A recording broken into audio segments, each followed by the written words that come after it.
Mereka takut, mereka mulai panik, teman-teman ya. Ini saya mau tegaskan, mereka ini sebenarnya mulai panik karena sudah banyak orang-orang yang mengikut Kristus. Jadi sehingga mereka menyampaikan fitnah-fitnahan atau tuduhan-tuduhan bahwa Kristen itu tidak benar. Mereka mengkristenisasi orang dengan cara yang tidak benar atau menghalalkan segala cara.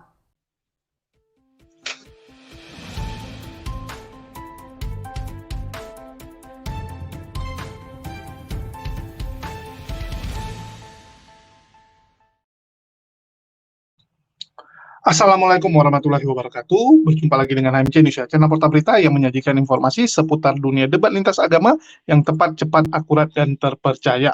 Ya, di kesempatan kali ini kita akan menanggapi sebuah video ya, yang dimana di video tersebut dikatakan bahwa para ustadz pasti kaget. Jemaat masjid ini mengakui takut sama orang Kristen ya. Jadi judulnya bombastis, sehingga saya mengecek apakah benar ya bahwa jemaat masjid ya dalam kurung umat muslim takut sama orang Kristen. Apakah benar seperti itu? Ya, ternyata setelah saya tonton seperti biasa, isinya jong kawan-kawan ya. Isinya hanyalah clickbait, tidak sesuai dengan judul. Yang ada hanyalah fitnahan yang ditujukan kepada umat muslim oleh pembuat video tersebut, dan juga framing-framing, dan juga playing victim ya, seperti biasa, jurus-jurus tersebut selalu digunakan. Dan di sini saya ingin mengatakan ya, saya kadang salut juga melihat ya, bagaimana mereka ini ya, selalu membungkus cerita-cerita seakan-akan mereka ini dizolimi, seakan-akan umat muslim inilah yang kasar, umat Islam yang jahat, dan sebagainya. Saya nggak habis pikir gitu. Begitu gampangnya orang-orang dininabobokan, begitu gampangnya orang dihasut, begitu gampangnya diprovokasi oleh orang-orang seperti ini. Seakan-akan agama Islam itu memang seperti yang dia sampaikan. Ini kan benar-benar tuduhan keji dan kejam ya.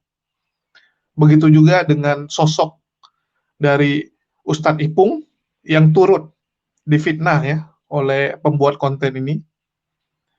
Dan kalian akan lihatlah bagaimana pembuat konten ini, yaitu Jemaya Niaskin ya. Mohon maaf, saya nggak tahu nama aslinya, tetapi kanal YouTube-nya bernama seperti itu. Di sini dia coba membalikkan fakta ya, mencoba memutarbalikkan kenyataan, dan menuduh orang sembarangan. Menuduh bahwa umat muslim takut dengan yang namanya perkembangan Kristen. Yang jadi pertanyaan, ya agama mana yang berkembang saat ini? Silakan kalian cek ya. Badan Dunia sendiri mengatakan bahwa hanya masalah waktu sebelum Islam menjadi agama mayoritas. Hanya masalah waktu sebelum Islam menjadi mayoritas. Memang banyak orang yang murtad. Harus kita akui. Ya, ada yang murtad. Begitu juga dengan yang mualaf. Lebih banyak yang mualaf atau yang murtad? Silakan dicek. Silakan dicek. Data membuktikan, ya, kalau kita bicara dunia, lebih banyak yang mualaf daripada murtad. Kalau di Indonesia, mohon maaf, ya, mohon maaf, harus saya sampaikan dengan jujur, kita nggak punya data jelas. Harus kita akui, kita tidak punya data jelas. Dari Mualaf Center mengklaim angkanya sekian. Dari pihak Kristen mengklaim ya, mereka berhasil memurtadkan banyak orang, tetapi karena takut ya, identitas terungkap atau apapun lah alasan mereka, sehingga mereka nggak mau kasih tahu angkanya, mereka nggak kasih lihat siapa orangnya. Nah, itu kan klaim. Ya, itu kan klaim-klaim boleh lah. Jadi, kadang saya salut juga dengan strategi seperti itu ya. Misalnya, dia mengklaim berhasil memurtadkan orang Islam. Berhasil mengajak 10 orang Islam pindah menjadi agama Kristen. Terus waktu ditanya, mana orangnya? Mana buktinya? Oh, mereka takut identitasnya terungkap bahaya.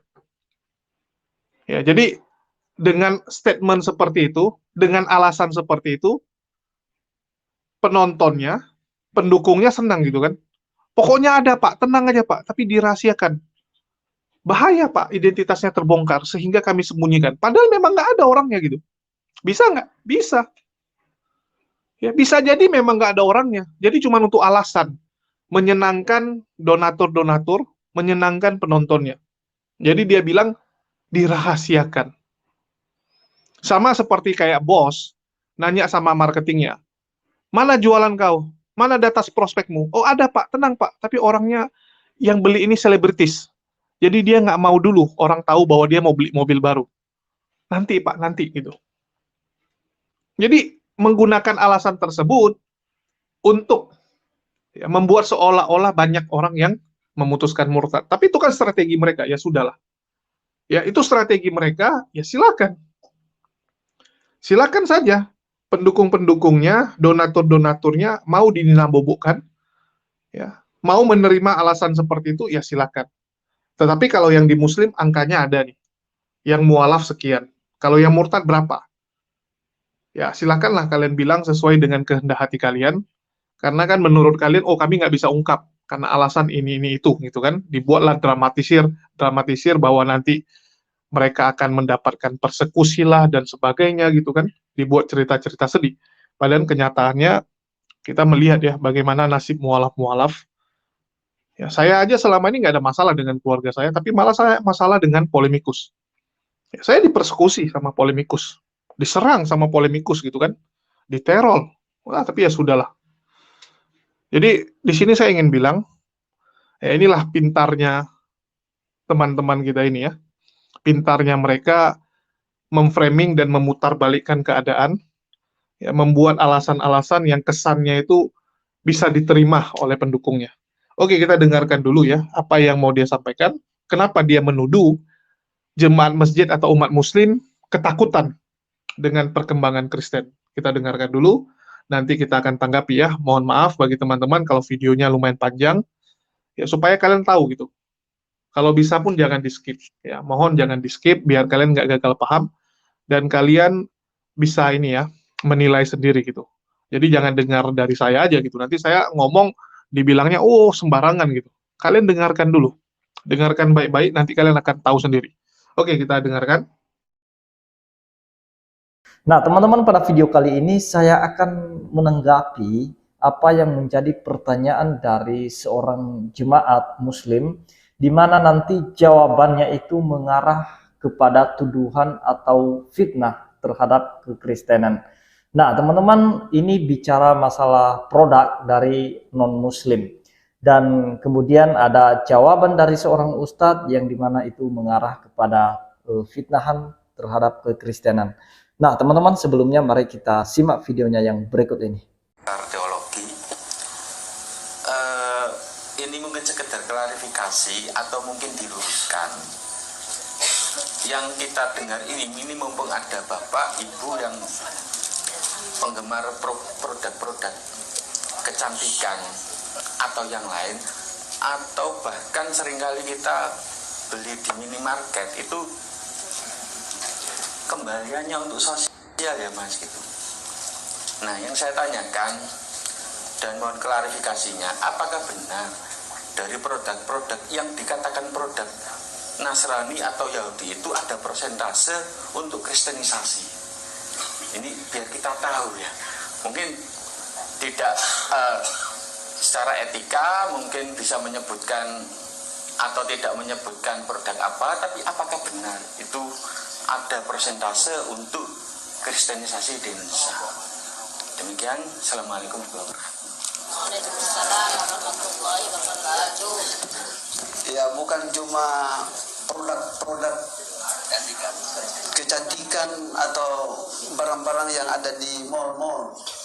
Apa yang kita pergunakan itu dari non-muslim, HP atau apa yang kita pakai, kita naik pesawat atau kita pergi kemana saja, itu alat transportasinya itu non muslim, dan ini tidak ada hubungan dengan kristenisasi kalau menurut saya ya. Oke, mungkin ada tambahan. Ini mengisi soal ini izin Tuan Guru menyampaikan soal ini, soal ini sensitif ya. sehingga beliau tidak begitu panjang lebar menjawab. Jadi ini terkait company, merek-merek yang besar ya, bahaya kalau kita sampai ikut-ikutan. Yang jelas begini koridornya para tuan guru. Orang non muslim, orang Kristen kalau kaya raya pasti mensupport apa? Gereja. Kalau orang Islam punya toko, tokonya laris, duitnya banyak, pasti mensupport apa?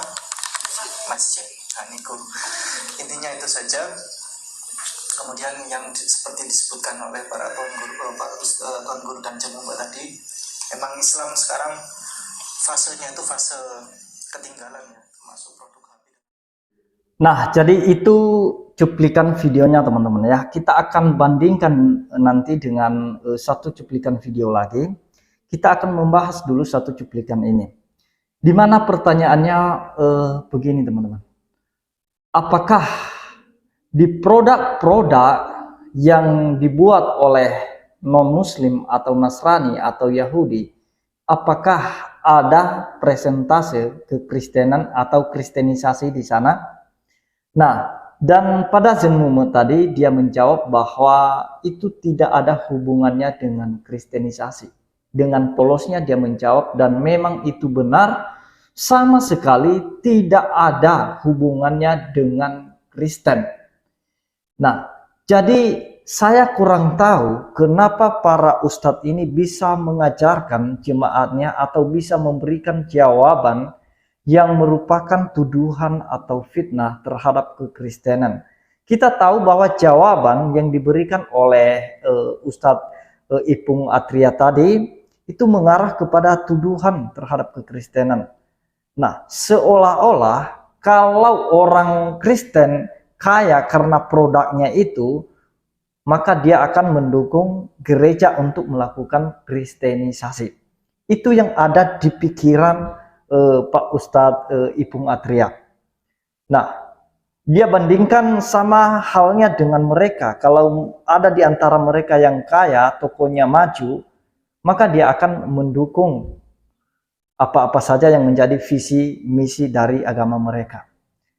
Jadi teman-teman begini, bahwa Tuhan itu memberikan pengetahuan kepada setiap orang untuk bisa menciptakan sesuatu. Itu mungkin bakat atau mungkin itu talenta mereka untuk menemukan sesuatu sehingga tercipta sesuatu. Maka itu semuanya berguna bagi seluruh umat manusia. Itu pengetahuannya itu dari Tuhan. Tetapi sama sekali tidak ada presentasi kekristenan di sana atau kristenisasi. Sama sekali tidak ada hubungannya. Begitu fobianya mereka terhadap Kristen, teman-teman. Begitu takutnya. Takut jangan-jangan orang Kristen itu bisa melakukan kristenisasi melalui produk-produk yang ada. Nah, sehingga menciptakan satu ketakutan kepada jemaat mereka, kepada pendengar mereka. Bahkan sehingga menimbulkan kebencian di hati mereka ketika memberikan tuduhan-tuduhan yang seperti ini terhadap Kristen. Nah, apa-apa nanti yang mereka lihat kristenisasi, apa-apa yang mereka gunakan kristenisasi. Nah, sebenarnya simple teman-teman. Kalau memang takut dengan produk non-muslim atau produk yang mungkin itu Kristen atau Yahudi, kalau memang takut dengan produk itu, simple. Tinggal jangan digunakan. Itu aja. Jangan digunakan atau alias diboikot. Nah, gampang kan? Nggak susah. Kalau takut dengan produk luar atau produk Nasrani atau Yahudi, ya tinggal tidak usah dipakai, tidak usah digunakan. Nggak usah gunakan handphone, nggak usah gunakan pesawat, nggak usah gunakan mobil, motor, dan lain sebagainya. Kalau mau pergi jalan jauh, ya silakan jalan kaki. Nah, simple sebenarnya untuk memberikan pemahaman kepada mereka. Kalau misalnya mereka takut atau fobia terhadap produk. Nasrani atau Yahudi. Karena dihubung-hubungkan masalah kristenisasi ini, teman-teman. Saya mau katakan bahwa Tuhan Yesus tidak pernah mengajarkan hal demikian. Dalam memberitakan kerajaan Allah di bumi ini, itu tidak ada hubungannya dengan produk. Produk ini, produk itu. Nah, jadi Tuhan Yesus sudah memberikan teladan bagaimana dia memberitakan kerajaan Allah tanpa embel-embel. Nah, itu yang diberitakan oleh orang Kristen saat ini tentang keselamatan itu. Di mana Tuhan Yesus telah lahir, mati karena dosa manusia, dan pada hari yang ketiga bangkit kembali dan naik ke surga. Itu yang diberitakan, itu yang diwartakan oleh orang Kristen. Dan itu tidak pakai embel-embel atau pakai sogok atau pakai suap supaya orang masuk Kristen. Tidak. Karena kalau orang Kristen menggunakan uang atau sesuatu yang diberikan kepada orang lain untuk masuk Kristen, maka percayalah bahwa orang itu bukanlah pilihan. Nah, justru karena dia condong kepada bantuan itu atau pemberian itu, maka dia bisa masuk Kristen, bukan karena Kristus. Jadi sekali lagi saya mau katakan bahwa kalau fobia terhadap Kristen, terhadap produk-produk Yahudi atau Nasrani, ya nggak usah dipakai. Atau produk-produk kafir lah. Nggak usah dipakai. Handphone nggak usah dipakai. Nggak usah dipakai, diboikot aja. Nggak usah pakai YouTube, nggak usah pakai Facebook. Pokoknya semua aplikasi yang buatan kafir ya harusnya diboikot, nggak usah dipakai. Simple jawabannya. Mereka takut, mereka mulai panik. Teman-teman ya, ini saya mau tegaskan, mereka ini sebenarnya mulai panik karena sudah banyak orang-orang yang mengikut Kristus. Jadi sehingga mereka menyampaikan fitnah-fitnahan atau tuduhan-tuduhan bahwa Kristen itu tidak benar. Mereka mengkristenisasi orang dengan cara yang tidak benar atau menghalalkan segala cara agar orang lain bisa masuk Kristen. Itu yang mereka tanamkan kepada jemaat-jemaat mereka. Nah, jadi sehingga menimbulkan kebencian di hati mereka terhadap kekristenan. Mereka memandang hal yang menakutkan kalau orang Kristen itu tersebar kemana-mana. Padahal orang Kristen itu tidak pernah memberitakan Injil dengan cara yang keras. Tetapi mari kita bandingkan teman-teman. Apakah penyebaran kekristenan dengan penyebaran agama mereka sama? Mana yang lebih menakutkan? Mari kita bandingkan dengan video yang satu ini teman-teman ya. Dari seorang ustadz. Orang Nasrani, Yahudi, semua orang kafir yang mengatakan kepada Anda Islam dikembangkan, diekspansi dengan propaganda, katakan iya. Memang iya. Karena banyak orang Islam, subhanallah, kayak orang yang ketakutan kalau dikatakan Islam itu disebarkan dengan pedang. Saya katakan ikhwas sekalian, memang Islam dikembangkan dengan pedang. Jihad itu dikumandangkan memang dari dulu. Ada pengembangan Islam dengan dakwah, ada pengembangan Islam dengan pedang. Nabi SAW menyerang Mekah itu dengan kekuatan memang. Sampai menaklukkan Mekah, akhirnya tersebar Islam di Mekah. Dan kalau tidak ada jihad pada saat itu, Mekah akan tetap jadi kota kafir. Jangan dilupakan sejarah itu. Awalnya dari jihad. Banyak orang subhanallah menganggap takut kalau mengatakan Islam disebarkan dengan pertumpahan darah. Memang benar. Pada saat maju menawarkan peperangan, kita tawarkan Islam dulu. Tidak bisa Islam, tidak bisa orang jihad kalau tidak tawarkan nih. Kecuali kalau kita diserang tiba-tiba. Kalau untuk ekspansi, syarat mutlak disepakati oleh jumhur ulama, harus tawarkan Islam dulu. Kalau mereka nolak baru jizyah, upeti. Kalau mereka nolak baru perang. Dan ini tanpa nunggu kita diserang. Memang ini ekspansi. Memang ekspansi Islam, disebarin Islam itu. Gitu kan? Kalau mereka nolak terjadi peperangan. Dan ini memang peperangan. Kasus saya katakan Mekah misalnya. Kemudian waktu Nabi SAW menyerang Tabuk, gitu kan? Perang Hunain. Waktu Nabi SAW melanjutkan menyerang wilayah-wilayah yang mendekati kota Taif, gitu kan? Dan banyak peperangan-peperangan yang lain. Nabi SAW ekspansi Islam. Artinya kita harus tahu memang ini ibadah dalam agama. Jangan karena kita dikatakan teroris lalu kemudian kita tidak berani jihad. Nah, ada jihad itu. tapi pada tempatnya dan waktunya, gitu kan? Kata Allah SWT, kalian harus punya persiapan, keterampilan untuk berperang, dan itu untuk menakut-nakuti musuh-musuhnya Allah. Memang dianjurkan. Karena itu asasnya jihad. Kata Nabi SAW, siapa yang berperang ya untuk meninggikan kalimat la ilaha illallah, dia akan masuk surga. Memang itu targetnya. Pertanyaannya, bolehkah saya membunuh orang yang menghina Nabi SAW? Kalau kita kembali ke dalil, boleh. Kalau kembali ke dalil, boleh. Nabi SAW pernah menyuruh para sahabat membunuh Ka'ab bin Ashraf. Baca dalam riwayat Bukhari. Kenapa?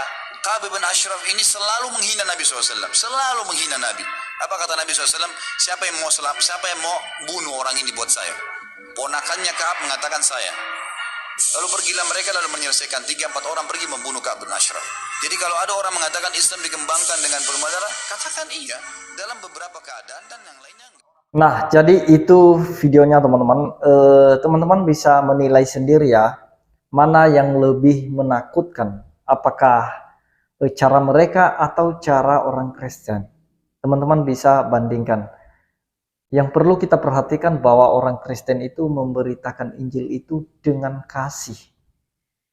Nah, karena keselamatan itu merupakan hadiah dari Tuhan, di mana manusia tidak bisa menyelamatkan diri sendiri, maka itulah sebabnya diutus Tuhan Yesus Kristus dalam bentuk daging, di mana pada mulanya dia adalah firman, dan firman itu bersama-sama dengan Allah, dan firman itu adalah Allah sendiri, dan dia telah menjadi manusia untuk menyelamatkan manusia. Nah, jadi itu yang diberitakan oleh orang Kristen, karena di dalam nama Yesus ada berita pengampunan dosa, dan setiap orang pasti senang kalau dosanya sudah diampuni dengan cara Allah itu sendiri, bukan dengan cara kita. Nah, cara Allah mengampuni dosa kita melalui Yesus Kristus. Jadi ada orang ya punya cara sendiri untuk mengampuni dosanya, supaya dihapus dosanya, ya punya cara sendiri bagaimana dia berbuat baik, memperbanyak amal, memperbanyak ibadah, supaya dosanya diampuni. Tetapi di Kristen itu berbeda. Orang Kristen itu mengandalkan pengampunan dengan caranya Tuhan. Nah, jadi teman-teman bisa bandingkan ya, mana yang lebih menakutkan, apakah pemberitaan Injil atau dengan cara mereka, dengan pakai pedang untuk mengembangkan agama mereka, pakai peperangan. Nah, itu sangat mengerikan sebenarnya. Ya, jadi sudah dengar ya. Yang pertama itu adalah video dari Gus Ipung, ya, Ipung Atria, dan juga Ustadz dan Mumet ya, yang sedang melakukan safari, ya, dakwah dari satu masjid ke tempat yang lain. Dan di sini dia ditanyakan oleh jemaat. Dan jawabannya sebenarnya nggak ada mengarah kalau mereka ini benci Kristen ya. Kalau Gus Ipung takut dengan Kristen, nggak ada. Ini pertanyaan yang istilahnya umum. Karena saya tahu di luar itu ada kayak rumor-rumor gitu kan, bahwa uang yang dihasilkan beberapa perusahaan itu perginya atau larinya ke Israel. Ada beberapa yang seperti itu. Berita-berita seperti itu. Jadi di sini saya mau bilang, saya setuju dengan apa yang disampaikan oleh Gus Ipung, ya, dan Gus Ipung nggak ada bilang, oh kita jangan beli produk Kristen, oh kita jangan beli produk kafir, nggak ada gitu. Ya, nggak ada istilahnya kita tuh membenci Kristen, takut dengan Kristen, enggak. Itu adalah jawaban yang sangat diplomatis. Ya, jawaban yang sangat diplomatis. Jadi kembali gini, perusahaan ya perusahaan, pribadi-pribadi, teman-teman harus pisahkan dulu. Terlepas dari perusahaan itu milik satu keluarga, ya, terlepas. Tetapi yang namanya perusahaan itu punya misi sendiri, pribadi kita punya misi sendiri. Ya, jadi keuntungan perusahaan ya keuntungan perusahaan, itu akan pindah ke tangan pemiliknya kalau sudah dibagi yang namanya dividen. Jadi pemilik perusahaan juga nggak bisa suka-suka ngambil uang gitu kan, atau suka-suka bilang, oh uangnya saya salurkan ke gereja. Nggak bisa seperti itu juga. Semua ada mekanismenya. Jadi kembali gini, ya, kristenisasi itu apa? Ini kalian harus tahu dulu. Ya, jadi teman-teman sebelum melangkah lebih jauh harusnya kan tahu dulu, ya, apa yang dimaksud dengan kristenisasi. Jadi kristenisasi adalah misi yang dilakukan dalam bentuk yang sistematis, terorganisasi, dan terencana untuk mengkristenkan umat lain. Ya, dari Hindu, Buddha, ya, Yahudi, Konghucu, Islam, ya, dikristenkan, diajarkan kekristenan supaya mereka pindah jadi Kristen. Dan yang namanya kristenisasi itu adalah yang sistematis dan ada organisasinya. Jadi bukan seperti yang kita lakukan ini individual, tapi ada organisasi yang memayungi, yang mengelola mereka. Ya, jadi terstruktur. Kristenisasi tentu saja ada.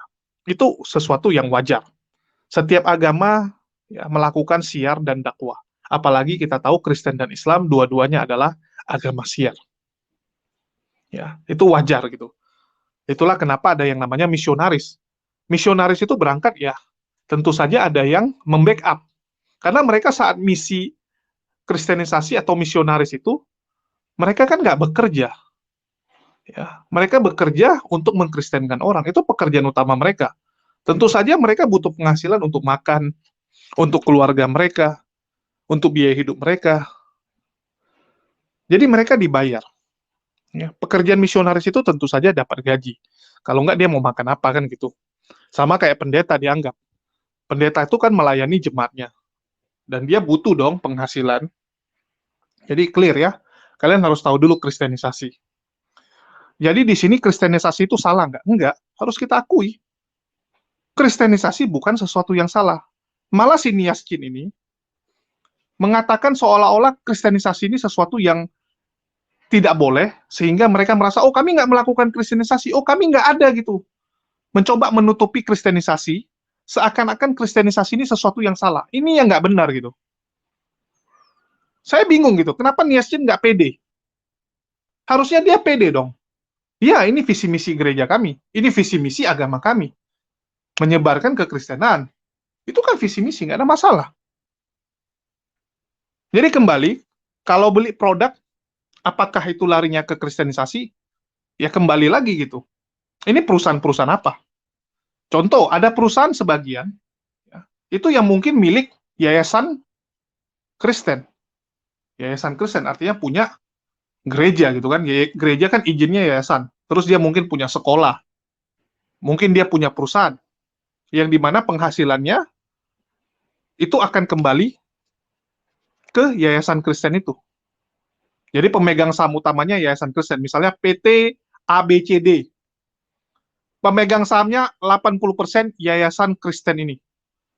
Tentu saja perusahaan ABCD ini kalau udah untung, dividennya lari ke yayasan ini. Uang yayasan ini untuk apa? Untuk operasional gereja. Operasional gereja itu apa aja? Ya gaji karyawan, ya pekerjaan-pekerjaan mereka, semua. Ya mungkin termasuk untuk para misionaris. Jadi janganlah ditutupi gitu.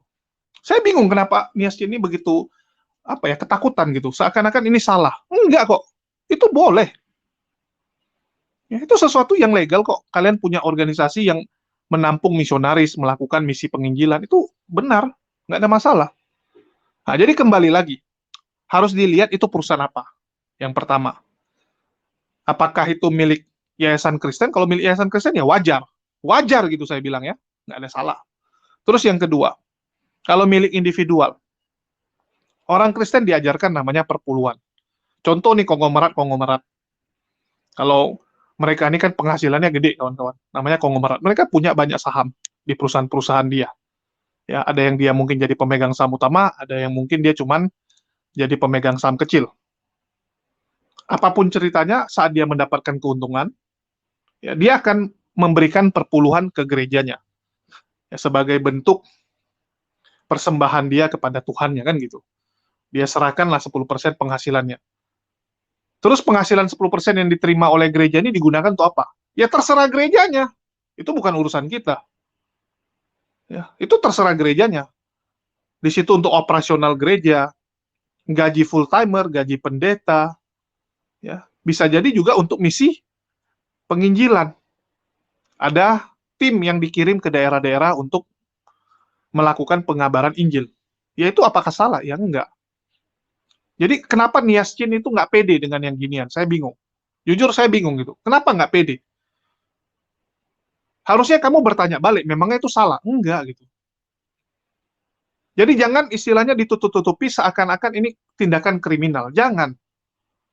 Nggak salah kok. Di sini harus saya katakan nggak salah. Itu visi misi kalian. Jadi uang yang diterima oleh gereja, yang didapat oleh gereja dari persepuluhan, dari persembahan orang, dari pemberian, dari pendapatan usaha yayasannya, ya itu terserah gereja mau diapain, itu hak dia kok. Mau gimana? Apakah kita boleh bilang, oh nggak boleh uang itu dipakai untuk melakukan misionaris? Nggak bisa kawan-kawan, itu hak mereka. Kita beli produk mereka, keuntungan mereka terserah mereka. Kita beli produk mereka karena kita butuh, kan gitu. Kalau kita nggak butuh, kita nggak akan beli produk mereka. Jadi semua balik lagi ke itu, ke orang masing-masing. Kalau saya nggak mau munafik itu, ya, kita jangan jadi orang yang munafik. Kalau memang kita istilahnya nggak suka, ya nggak usah pakai. Tapi kalau masih butuh, ya pakai aja, nggak ada masalah. Toh kita juga bayar. Jangan seakan-akan dibuat, ya kayak si Niaskin itu seakan-akan buat, udah kalian boykot aja produk kafir gitu. Ya kami boykot produknya yang mati, perusahaannya yang mati, kamu yang ketawa-ketawa. Coba kamu tanya perusahaan itu, lebih bagus nggak ada si Niaskin, ya, atau nggak ada umat muslim yang beli produknya? Pasti dia bilang mending si Niaskin aja yang nggak ada. Karena mereka juga butuh. Pembeli dan penjual itu adalah hubungan bisnis yang sama-sama menguntungkan.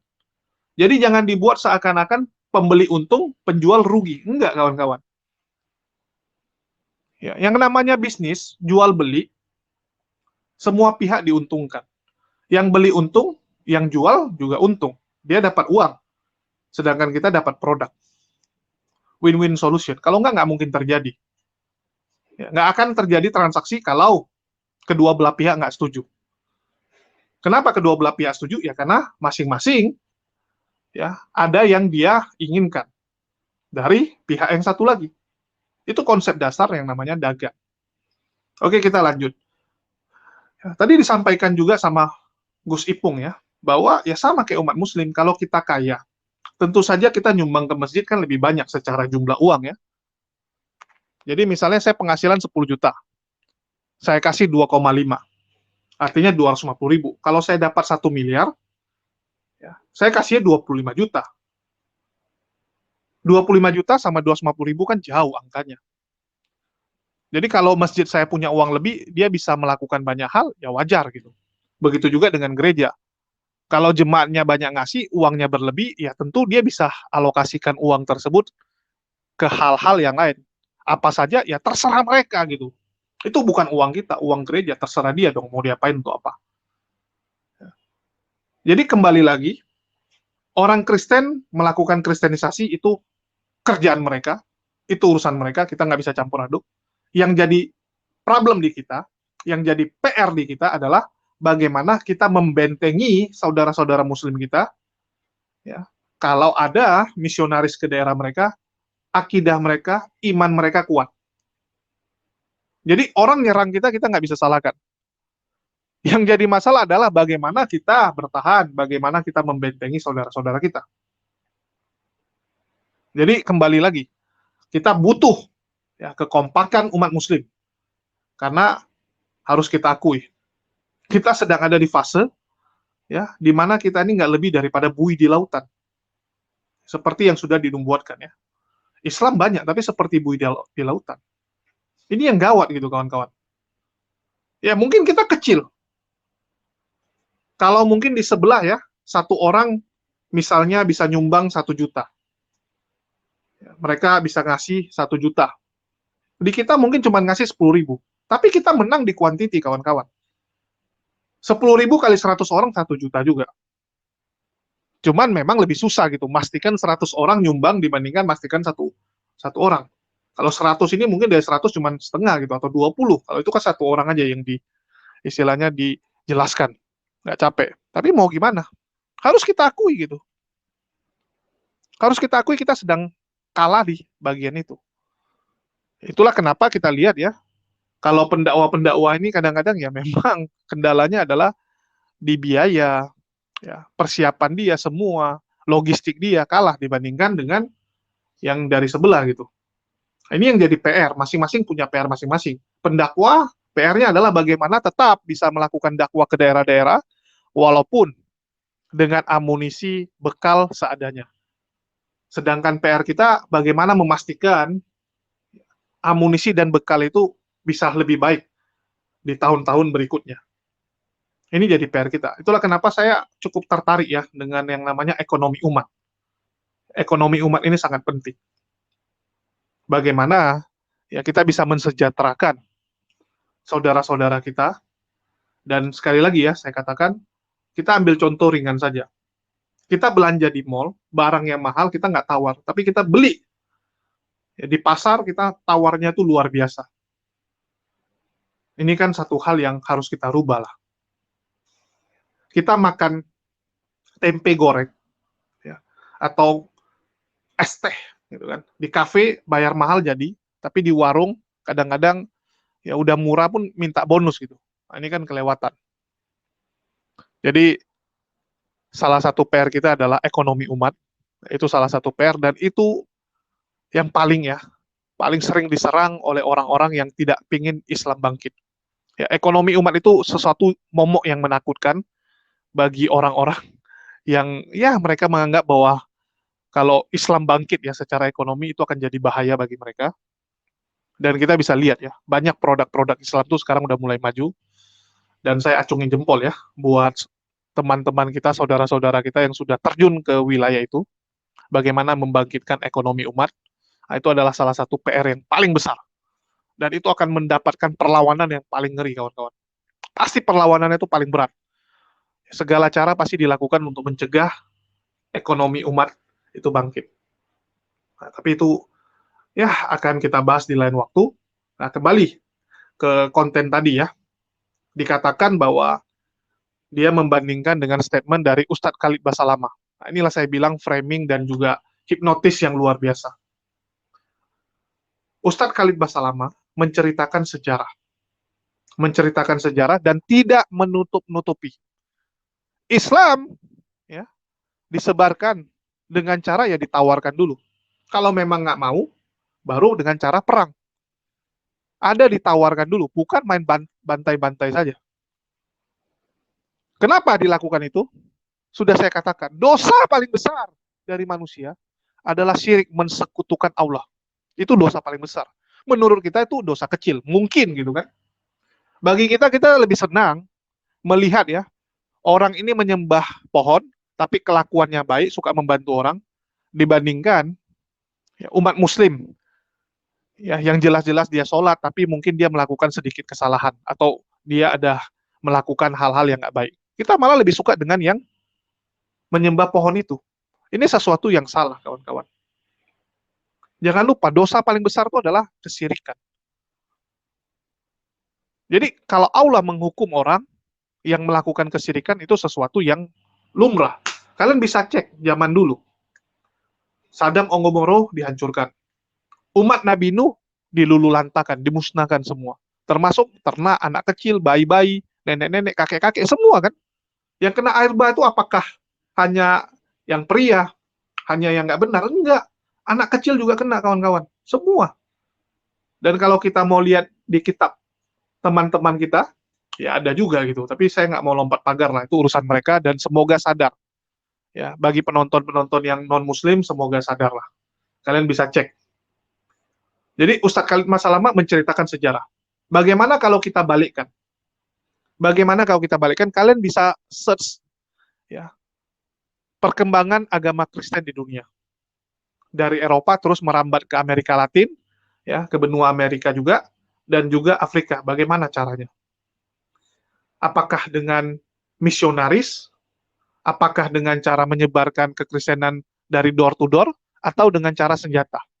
Silakan dicek. Ya, silakan dicek. Bagaimana Spanyol itu bisa jadi Kristen? Bagaimana Filipina, ya, negara Filipina yang kita ketahui sekarang, itu bisa jadi Kristen? Bagaimana? Ya. Bahkan ya, ada beberapa pendebat-pendebat Kristen ya, saat diskusi dia ngomongnya gini, Indonesia ini kalau dulu dikuasai Spanyol, mungkin Kristen mayoritas. Ya mungkin, saya bilang. Karena harus kita akui Belanda ya itu nggak sekeras Spanyol. Kalau Spanyol jauh lebih keras. Belanda dia masih lihat gitu, kalau dia paksakan agama, umat Muslim itu pasti akan berontak. Dan kalau umat Muslim memberontak, ya Belanda juga akan rugi ya. Yang pertama, tentaranya banyak mati. Yang kedua, perang itu kan menghabiskan biaya. Inggris saja bangkrut gara-gara perang loh, habis biayanya. Jadi Belanda melihat, wah daripada dia paksakan agama, terus rakyat Indonesia ini memberontak lebih gawat. Jadi dia pun pelan-pelan lebih melakukan pendekatan yang lebih soft dibandingkan dengan Spanyol yang benar-benar kasar ya. Spanyol, Portugal itu kasar. Itu harus kita akui. Sekarang masalahnya teman-teman Kristen mengakui nggak sejarah tersebut? Akui nggak gitu? Jadi kembali lagi gitu. Jangan mencoba menggiring ya, dan juga membuat opini seakan-akan Islam lah agama yang kasar gitu. Jangan. Kamu mau menyebarkan agama kamu nyebarkan agama kamu. Kami gitu. Begitu juga kamu menanggapi video. Perasaan Gus Ipung itu menjelaskan dengan benar gitu kan. Ya semua kembali ke orangnya. Kalau orangnya dia senang dengan agamanya, dia akan memberi lebih banyak. Kan bukan hanya 10% gitu kan. Kalau memang dia senang gitu, bisa jadi dia ngasih 30-40%, siapa yang tahu. Dan itu urusan dia. Urusan dia. Begitu juga dengan gereja, mau pakai uang itu untuk apa? Itu urusan gereja. Termasuk mungkin melakukan kristenisasi. Memangnya kristenisasi salah? Sehingga kamu takut gitu. Mengatakan bahwa, ya memang ada yang namanya kristenisasi. Kenapa takut? Aneh gitu, kalau orang takut mengatakan bahwa agamanya harus disebarkan, harus didakwakan. Kami umat muslimnya pede gitu. Saya ingin katakan, kalau memang ya, ada masjid yang mungkin dananya berlebih, silakan gitu. Kirimkan tim pendakwah kalian ke daerah-daerah. Termasuk yang di Mentawai, sekarang lagi kekurangan. Kalau ada masjid yang punya keuangan kuat, bisa mengirimkan tim sendiri ya, untuk menjadi tim pendakwah di daerah, silakan gitu. Karena masjid ini agak sedikit, ini ya, ada sedikit beda dengan sistem di sebelah. Kalau sistem di sebelah itu kan dia yayasan yang mungkin dia punya banyak gereja gitu. Dia bisa punya 100 gereja gitu kan. Di kota A berapa, di kota B berapa. Kalau masjid kan nggak satu yayasan, satu masjid gitu. Nah, ini yang membuat kita agak beda. Tapi kalau masjidnya benar-benar luar biasa powerful, ya silakan. Atau mungkin yayasan-yayasan Islam ya, yang mengirimkan tim pendakwanya seperti NU atau Muhammadiyah. Nggak masalah gitu. Kan nggak salah. Mengirimkan tim pendakwah itu nggak salah gitu. Jadi jangan nggak pede. Saya malah lucu kalau ada orang nggak pede mengatakan bahwa Anda memang ya misi seperti itu di tubuh agamanya. Aneh gitu. Oke, mungkin itu saja yang bisa saya tanggapi ya. Makasih buat teman-teman semua yang udah nyimak. Dan sekali lagi ya, bagi teman-teman yang tergerak mendukung pekerjaan kami, dapat menyalurkan bantuannya melalui nomor rekening yang ada di bawah, karena segala bentuk dukungan kalian sangat mendukung pekerjaan kami, terutama di tahun-tahun yang berat ini. Makasih buat semua teman-teman yang udah nyimak. Dan di akhir kata saya ucapkan, wassalamualaikum warahmatullahi wabarakatuh. Sampai jumpa di konten-konten kita berikutnya.